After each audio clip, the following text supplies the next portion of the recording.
Good evening, everyone. Welcome to the July installment of the IDC Speaker Series. This is an opportunity to get together and hear from a variety of speakers on a variety of interesting topics that affect Christianity around the world. Thank you all for joining us this evening here in Washington, D.C. And for those joining us at home online, thank you for listening in.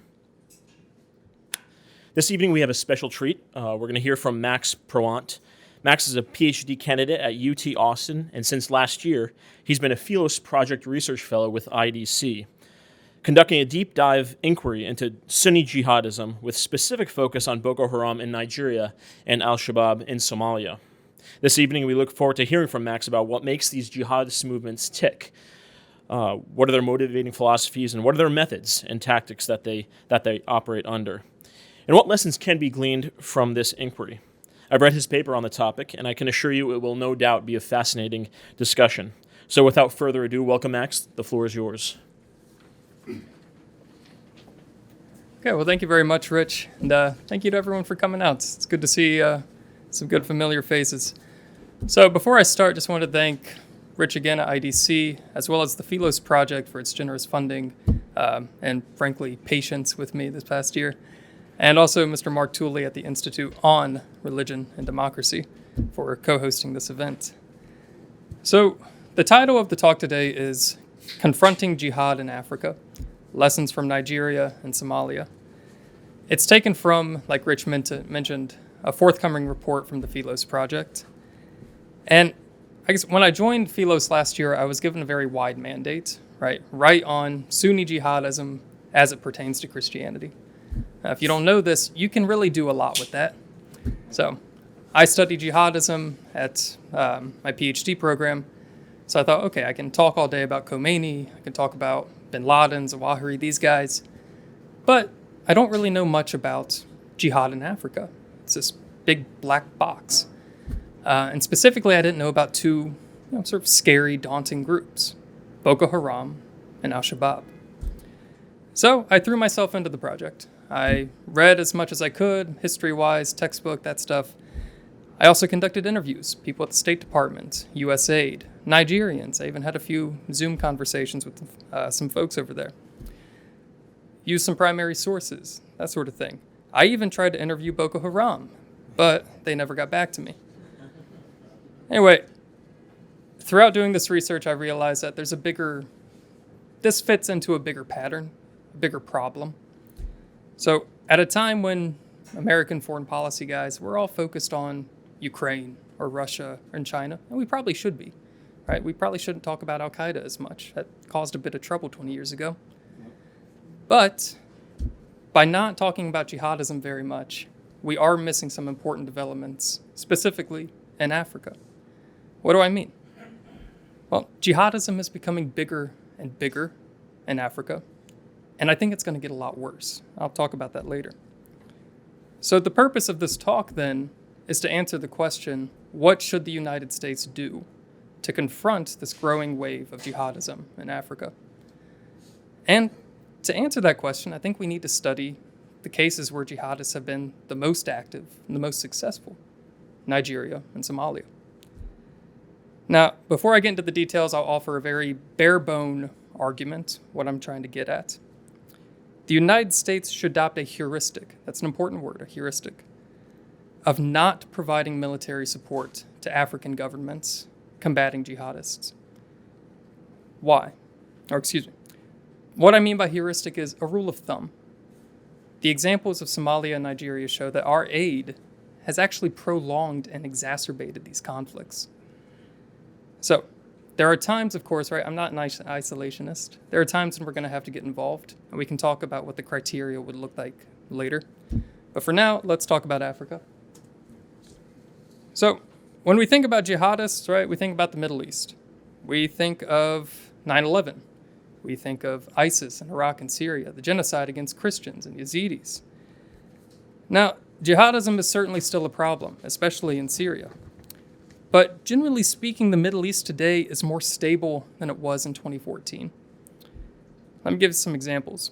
A decade ago, ISIS was creating its caliphate. We forget just how big this was.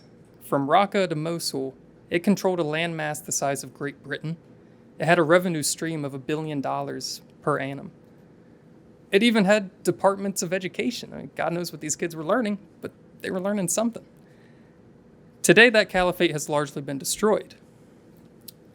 And terrorists are primarily, you have cells, particularly in Idlib province in Syria, but it's nothing like it was a decade ago. To drive this point home, in 2014, 10,000 Iraqis died from terrorism. On record, it might be much more. In 2020, it was 526. So, not great, but you see what I'm getting at. Things got better. The story is different in Africa. Today, according to the American Enterprise Institute, 35 African countries are experiencing a jihadist insurgency. All right, that's a big number, and experiencing is a vague word. What does that mean?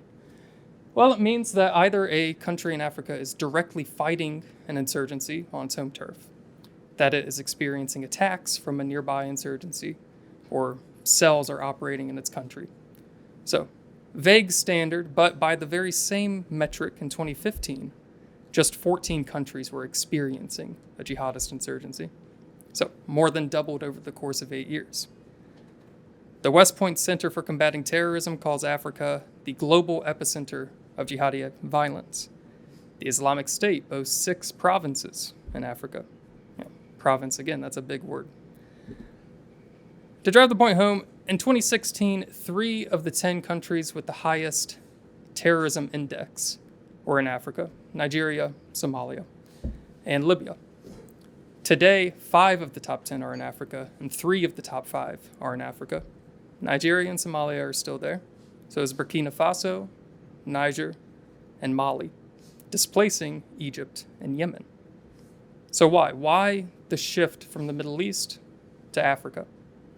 Well, part of it is the shrewdness of jihadi strategists, right? Al-Qaeda and ISIS saw, like, look, we're getting our butts handed to us here in the Middle East.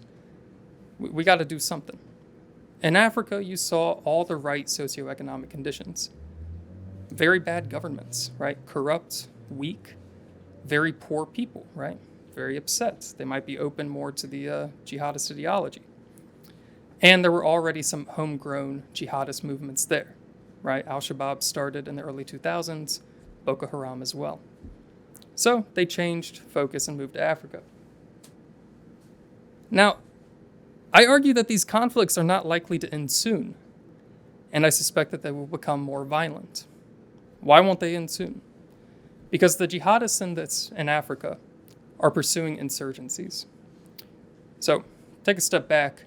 They're not like Al-Qaeda in the early 2000s, where Al-Qaeda had a few hundred guys camped out in Afghanistan, coordinating attacks across the globe.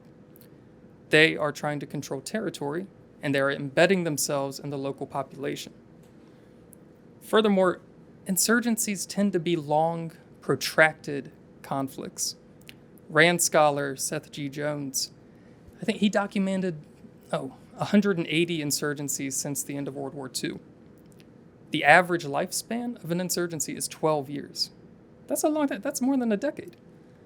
A third of insurgencies tend to end with the government winning, kicking out the insurgents. Another third end with the insurgents winning, either overthrowing the government or seceding. Another third tend to end in a draw. What does that mean? It means you have a 33% success rate when you're battling an insurgency. Why more violent?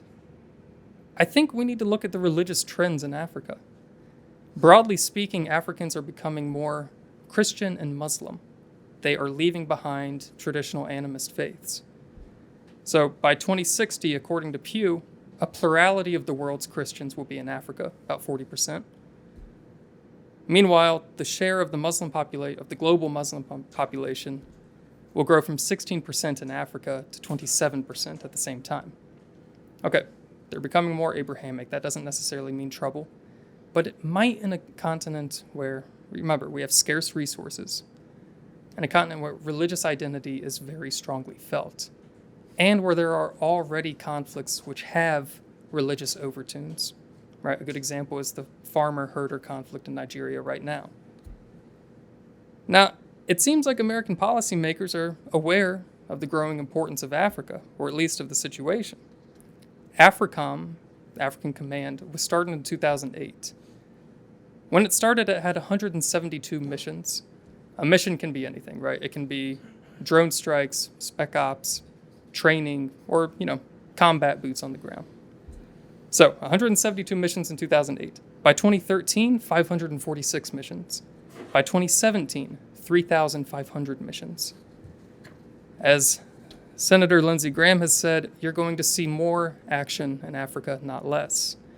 William Hartung, a scholar at the Center for International Policy, calls our operations a shadow war.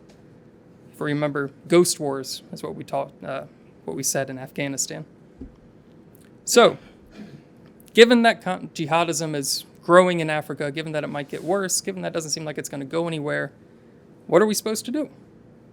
Well, first, I think we need to look at where it's lasted the longest: Somalia and Nigeria. Before giving a comparative study of these two cases, it's worth noting important differences. Nigeria is a functioning state. It is a democracy. It has a fairly decent economy, especially in the south. Not in the north, that's worth remembering.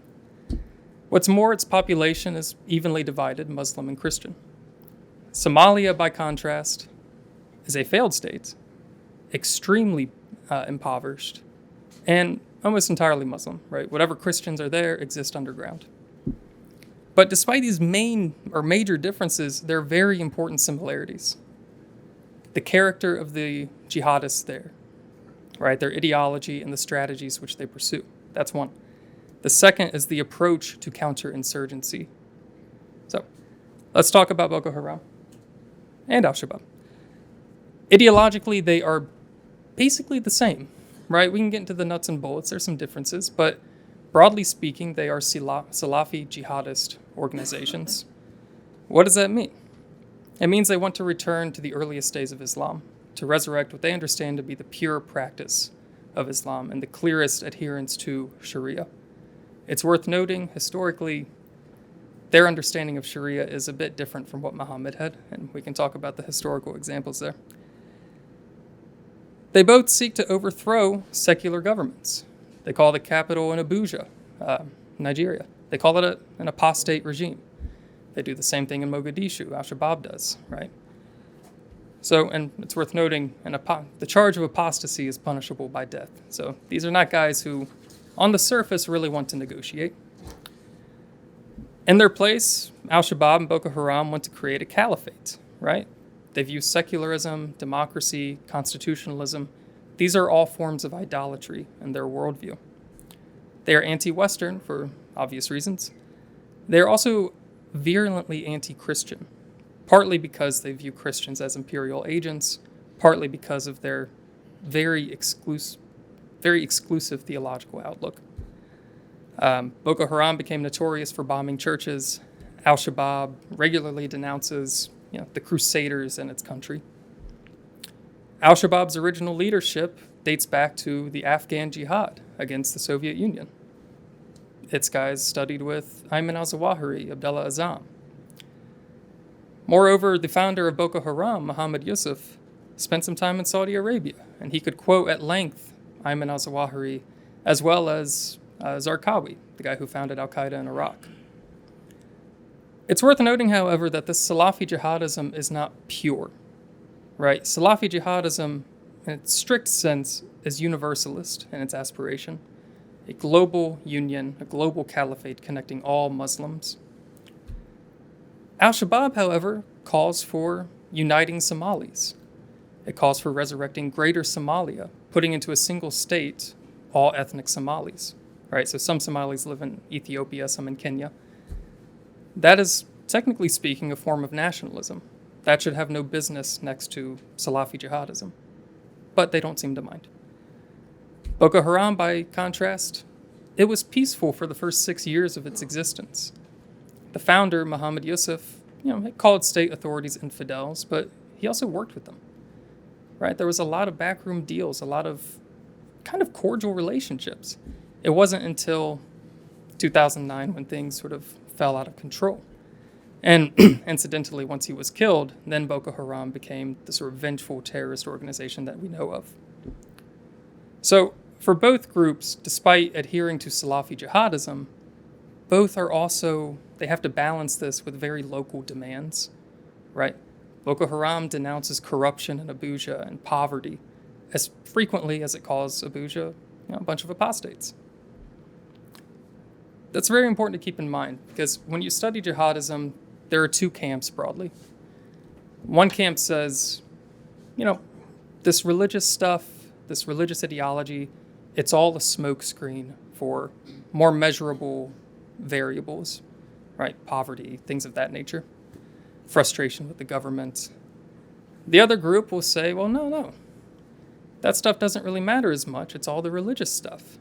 Once you have some radical preacher in your neighborhood, this stuff spreads like a cancer.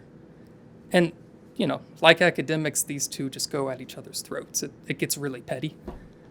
But it's both are sort of misguided, right? The truth is that if there are certain socioeconomic conditions, like I said, poverty, corruption, things of that nature, it doesn't manufacture, but it makes much more likely the adoption of extreme religious ideologies. Some proof of this is rehabilitation programs that have found surprising success. We'll teach former jihadists a trade. They'll teach them how to code. I know it doesn't cure all of them, but it cuts into the center of things, right? So now to move on to their strategies. So ideologically, they're similar, strategically as well. And I touched on this earlier, but I'll mention it one more time. Both are concerned with controlling land, right? When Boko Haram really became big in 2014, 2015, it controlled about 70% of Borno State. On the map here, Borno State is the black outline. It controlled 70% of that.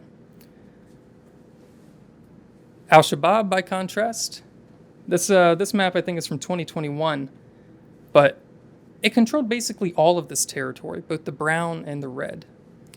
It controlled major cities, Mogadishu, Kismayo. And in controlling cities, it does a lot of what a state usually does. Basic services. It collects taxes. Things of that nature. It has Islamic courts that are going around.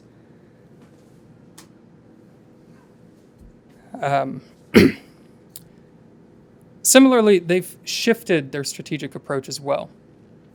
When the pressure went up against these groups, both are still brutal, but they began to soften their tone. Right? Salafi jihadism should be very exclusionary. That's why in 2014, 2015, Boko Haram felt so comfortable killing Muslims of all stripes unless they were members of Boko Haram. Today, that's not quite the case. Now, they're trying to win the hearts and minds of the people on the ground. They offer microloans to Nigerians in the north. Say, oh, you're poor? Well, come join us. We'll give you a job. And, you go to mosque and we'll make you a virtuous Muslim. And it's surprisingly effective. Similarly, last point on this, both groups are connected to larger transnational jihadist organizations. Al-Shabaab is an affiliate of Al-Qaeda. Boko Haram became Islamic State West African province. Okay, so that was the insurgents. Now let's talk about the counterinsurgencies. And this is where things really get interesting. The approach to counterinsurgency in both countries followed the same pattern. What was that? Basically, a regional coalition of African countries contributed thousands of troops with AU sanction, African Union. Also, they had a lot of multilateral support, hundreds of millions of dollars of aid from the EU, from the UN. Even NATO actually helped in the fight against Al-Shabaab. And they also have a lot of direct aid from the United States, from France, the United Kingdom. Funny enough, actually, Turkey has helped with the fight against Al-Shabaab. So, in addition to the general model adopted, though, they both also pursued a form of counterterrorism which we can only call enemy-centric. So counterterrorism can fall into two camps. Enemy-centric, which is just a military destruction of the enemy. The second is population-centric, and this is what Petraeus advocated for in Iraq. Focus on winning the hearts and minds. So And that latter, you're still going to need guns, but you're going to work with local populations to build up communities. And the former, you just want to annihilate, eliminate the enemy, whatever means necessary, actually.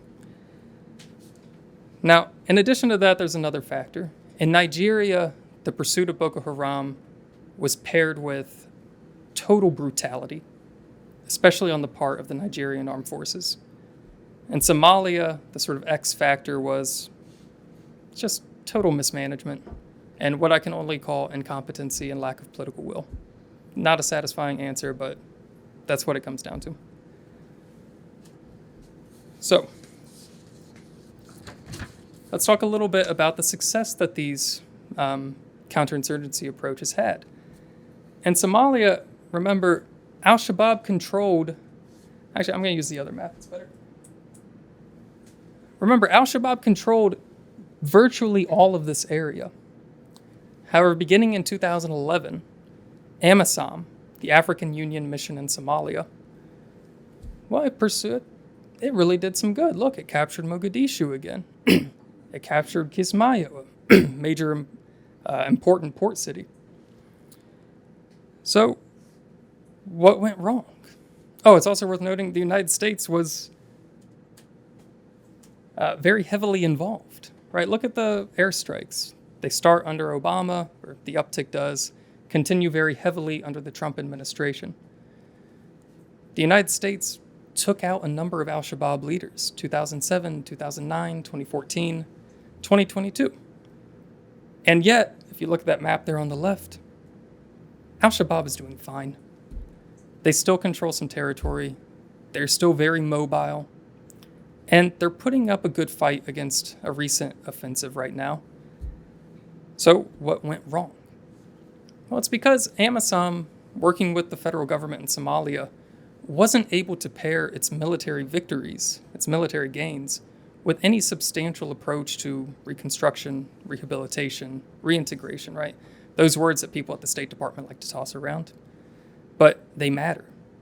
So what would happen was AMISOM would clear out a city, al-Shabaab would run away, and then they would just, sneak back in, collect taxes again. It's fun. In the capital of Somalia, al-Shabaab is actually collecting taxes. It's like a mafia. It's wild. So, it's also worth noting that over the past 10 years, since AMISOM has really ramped it up, corruption levels, the corruption indexes that the UN uses, have remained very low and very constant. Quality of government, very low, very constant. When you can't follow through on a military victory to address some of the major grievances, then the people aren't going to support you. They're going to work with al-Shabaab. Why? Because al-Shabaab is actually good at what it does. And because they like the security. And they're willing to adhere to their very austere version of Sharia if they have basic security. And that's something that regular Somalis look at the government and they say, you guys are corrupt. We've been dealing with petty warlords for the past 30 years. I don't like these guys, but I'll work with them. So be it. Now, like I said, there's a current offensive going on against al-Shabaab. That's the other map. Like I said, it seems to be making some gains. But if history is any indicator, al-Shabaab will regroup and we'll just be stuck in the same thing. The difference is AMISOM, now called ATMIS, they changed their name, but it's the same thing, is set to withdraw in 2024. That means al-Shabaab is in a position, I don't know that it'll happen, but it's in a position to pull off what the Taliban did in Afghanistan, right? Wait out this foreign invasion, and we'll come back. Nigeria is somewhat different, but like I said, we see a lot of the same patterns. So, it started in 2009. Boko Haram came back with a vengeance around 2014, 2015, and they were doing very well. Like I said, it controlled 70% of that state in Borno. Right there, it's highlighted in the northeast there. When the Multinational Joint Task Force is launched, we start to see some impressive gains. I'll give you some numbers. In 2015, there were 8,000 deaths in the Borno region. In 2021, there were 1,800 deaths. Okay, seems like it's working. What's the problem? The problem is, remember, Boko Haram changed its tactics. So if you see on the far right-hand side of that chart, the number of attacks that Boko Haram has launched in Nigeria, and frankly all of those countries listed, remains basically the same. In fact, it looks like it's increased from 2014 to 2021. That's because, although the attacks are remaining the same, we see death tolls drop because Boko Haram isn't targeting civilians, not as much as it once was. In 2014 to 2015, the average civilian death toll was 560 a month. That's a lot. In 2020 to 2021, it was 50. So they're not targeting the civilians. At the same time, at those same sort of time frames, the deaths of soldiers increased from 37 a month to 46 a month. Not a huge increase, but you see their attacks are persisting because now they're focusing much more on the soldiers, on the military and security personnel. It's worth noting that American involvement in Nigeria is much more muted than it is in Somalia. Right? We don't launch airstrikes in Nigeria. We don't have boots on the ground. If we do, it's a couple hundred. But we have offered about 40,000 training courses to the Nigerian army. In 2017, Donald Trump signed or approved a $500 million sale of Super Tucano aircraft. These are like little planes that can fly at low altitudes and drop bombs. Last year, the Biden administration approved a $1 billion sale of attack helicopters. And yet, Boko Haram is still going. It controls less territory than it did, that's true. As you can see, its areas of operation are still very clearly in the northeast, but also it's spreading to central Nigeria, to southwest, southeast. Why is that the case? Partly because, similar to what we saw in Somalia, the Nigerian armed forces were very good at clearing out a village, but then they didn't really follow through. They had one program called Safe Corridor, Operation Safe Corridor, and this was to encourage defectors from Boko Haram to, leave. The problem is, this program was awful. People would defect from Boko Haram, low-level defections, and then they would be shut in these military facilities for 3 years at a time, not knowing when they could leave. At the same time, conditions were just bad. There was overcrowding. There was not enough food, supplies, things of that nature. Meanwhile, the Nigerian government is, spending $1 billion on helicopters. So, moving on. There's a further factor in Nigeria that's at play, which I mentioned earlier, the sheer brutality of the Nigerian armed forces. And this is very well documented, and if you follow, then you've probably heard these numbers, but it's worth mentioning again.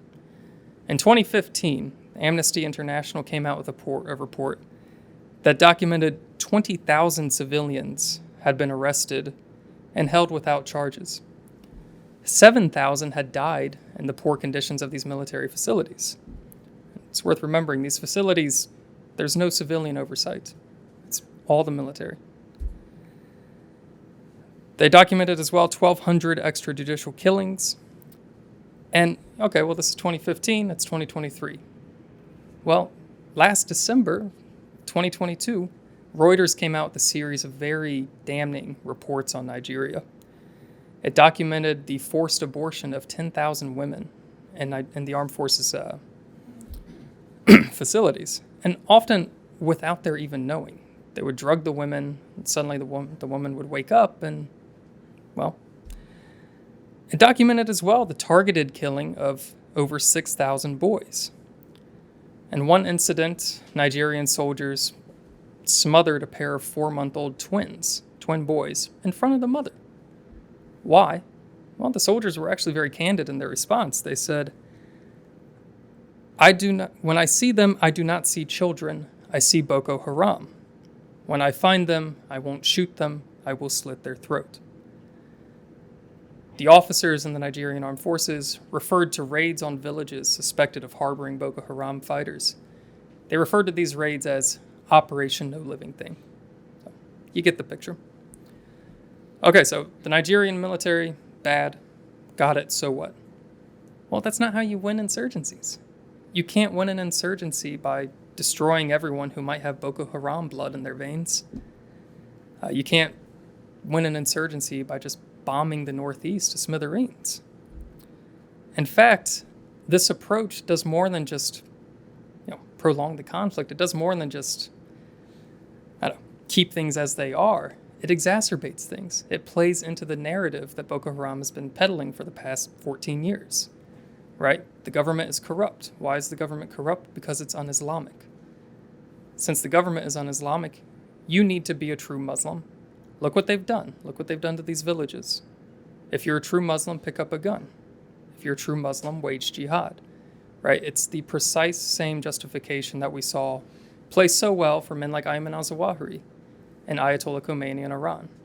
Look how corrupt and brutal these state governments are. Come join us. We'll bring you true justice.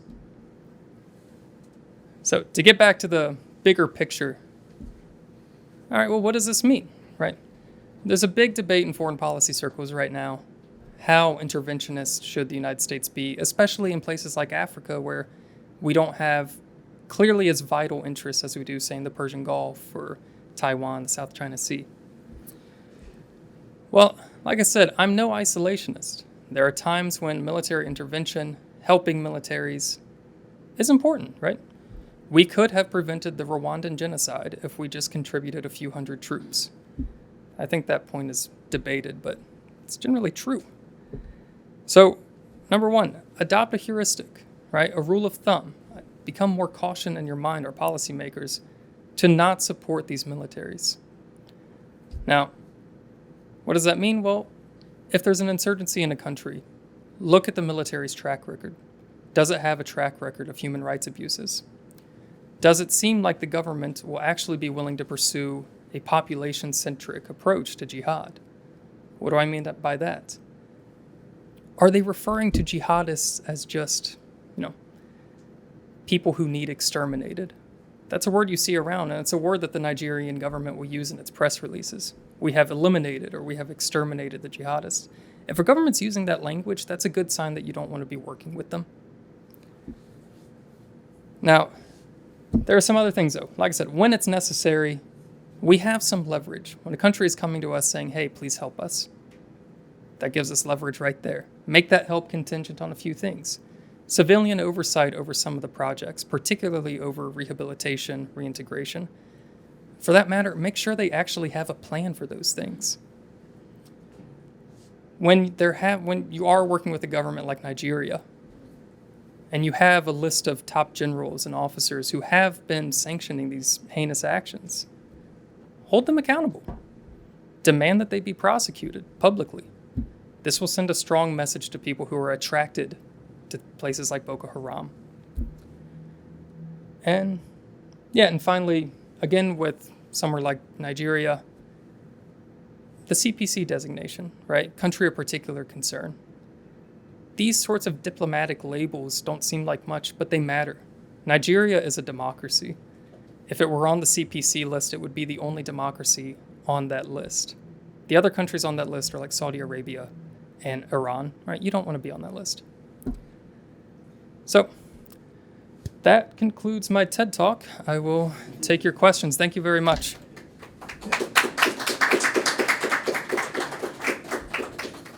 Oh, and please, if you haven't already, help yourself to some food in the back.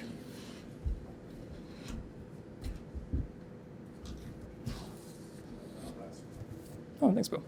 Hi, my name is Bill Roberts with IDC. Thank you for taking the time to speak to us today. I was hoping you could opine on the U.S. military training several African militaries across the continent right now. A bit of a retort to your proposal would be: is there not a bigger risk that presents itself by the U.S.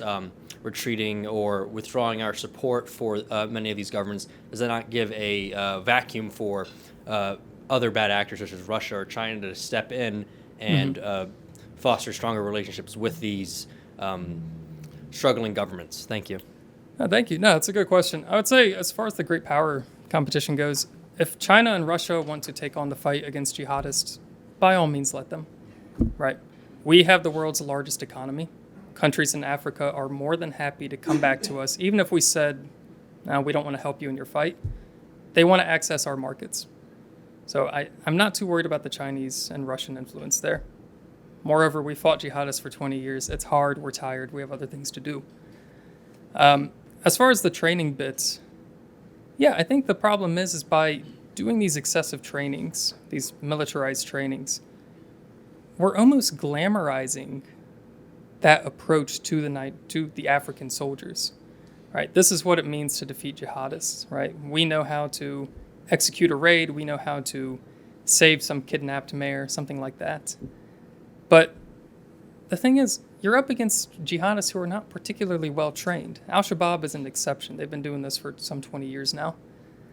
Generally speaking, they're just very frustrated young people who are turning to the jihadists because they don't have other resources. All right, there's a great book by Robert Worth on ISIS, and he talks about foreign fighters who went to Syria, who were lured there by ISIS, who promised, this wonderful paradise. And their training was like, run a lap. Oh, you're a smoker. Okay, you don't have to run today. They're not very well trained. So I'm not too worried about that, but it's a fair point, something to keep in mind. Any other questions?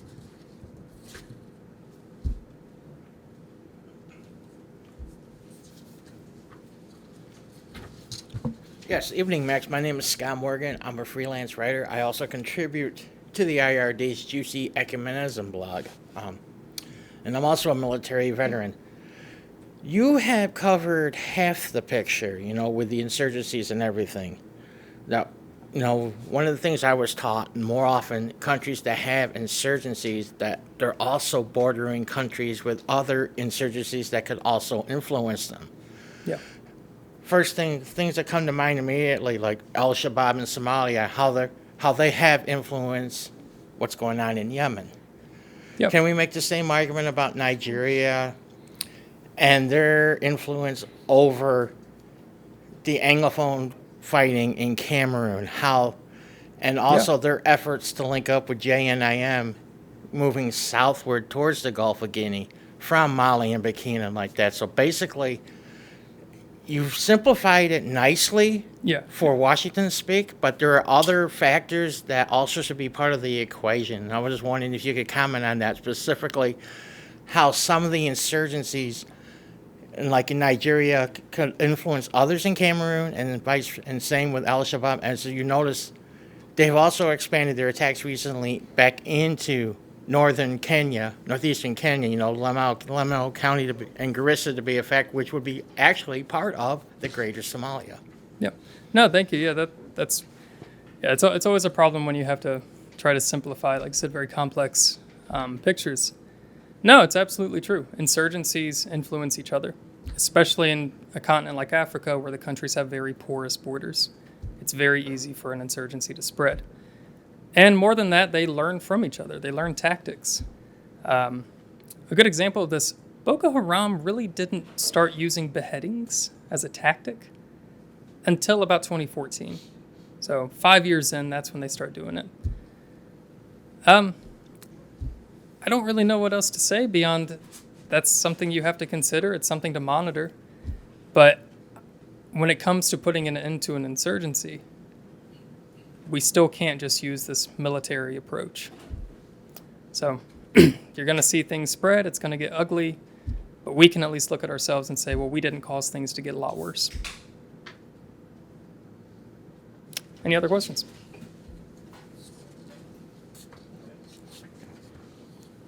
You referenced it a little bit, but I'm curious what you think of the Nigerian political situation and kind of the instability they've had, the corruption, the changes in political leadership. Has that contributed to the problem with Boko Haram, the internal political instability in Nigeria?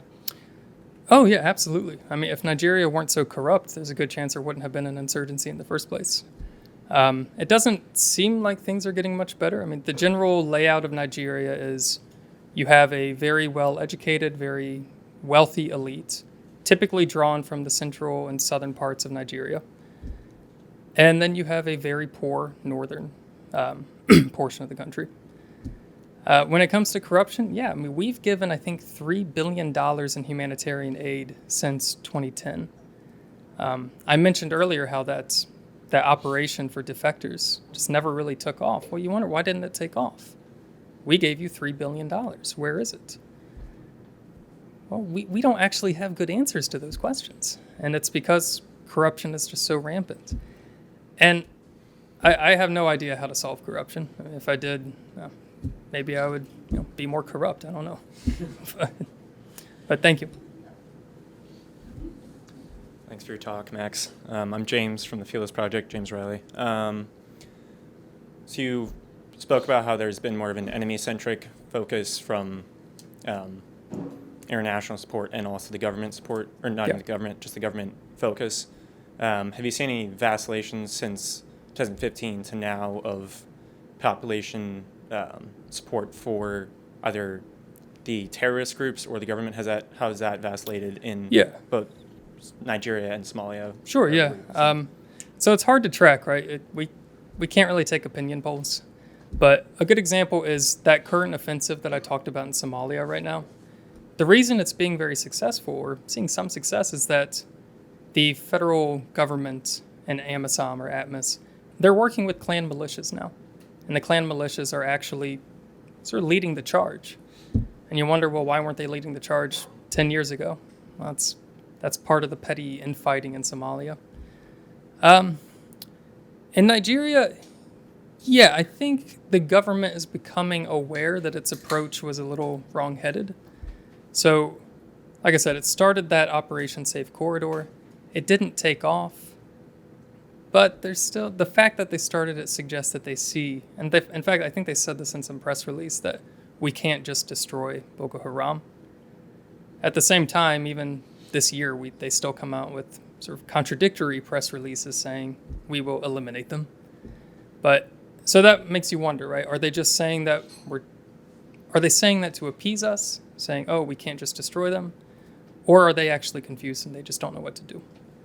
But yeah, you definitely see some vacillation there, and it's possible that other governments are going to learn from these experiences. And that's great. If that's the case, maybe we can help. But thank you.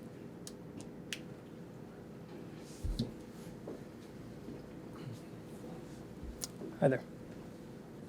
Hi. Mike Arvino. I'm with the United States Commission on International Religious Freedom. You mentioned briefly earlier about the herder and farmer conflict in Nigeria. I was wondering if you would comment upon the Fulani's links to Boko Haram and the Islamic insurgency. Is there a direct link, or are they sort of acting as sort of agents subtly in the south? Is it more criminal gangs, or if you can just comment on that conflict there? I know it's complicating things. I mean, that's the $1 million question, right? Just how connected are Fulani with Boko Haram, ISIS? I don't know. But I will tell you that the Fulani seem as though they've become much more radical in the past 10 years or so, right? And maybe that's because they're working directly with Boko Haram. Possibly. I will say Boko Haram really likes to advertise when it does something, whereas the Fulani tend to be a little more raid a village at night, leave the remains for the morning to be found. Boko Haram, they have Twitter. They're going to be all over that. So I don't know just how much they're sort of coordinating with each other. At the very least, though, you could say that the ideology of Boko Haram, right, this almost generation of preachers that it cultivated in the Northeast, I mean, it's very likely that it's spreading. And why is it spreading? Because they have a lot to work with. Nigeria is a corrupt country. You guys are poor. Look what we did in the Northeast. We threw them off, and our guys have, they have businesses. They have stability, sort of. So, no, but it's an important question, yeah. Okay. Well, if there are no other questions, we'll wrap up there. Thank you all very much. It's fun being here.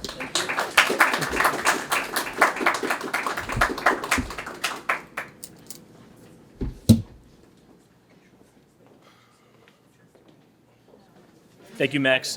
Before we wrap up, just a couple really quick comments. Thank you for joining us and sponsoring tonight's evening to the Philos Project and, of course, the Institute for the Institute on Religion and Democracy. I'd like to take this opportunity to briefly plug an upcoming IDC event in September. This year, IDC has partnered with the March for the Martyrs. The March for the Martyrs, as the name suggests, is a march through Washington, D.C., to bring awareness and show support for our brothers and sisters in Christ suffering throughout the world. The March for the Martyrs, of course, is a one-day event, but this year with IDC's partnership, it'll be a two-day event. The first day, which is September the 29th, will be Capitol Hill Advocacy Day, where participants, you all and many others, will be able to join IDC on Capitol Hill, meeting with members of Congress and their staffs to advocate, again, for our brethren in Christ. And then, of course, day two is the march through Washington, D.C., culminating with a lovely evening at the Museum of the Bible, which would be filled with prayer and intellectual conversation and discussion. So mark your calendars. Information, including registration, will be coming out very soon. I also like to take this opportunity to mention IDC's podcast, In the Middle. We'll release episode number 6 this week, coming up on August the 1st. This episode, called Copts and the Suffering of the Saints, will examine the history, identity, and perennial suffering of Egypt's Coptic Christians. The episode features Sam Tadros of the Hudson Institute and Mariam Waba of the Foundation for Defense of Democracies. All episodes of In the Middle can be found on all major podcast platforms, including YouTube. So thank you again for joining us this evening. Thank you, Max. Thank you all who are here and who are not here at home watching. I believe there's some food and drink left, so please enjoy and stick around for fellowship. Thank you.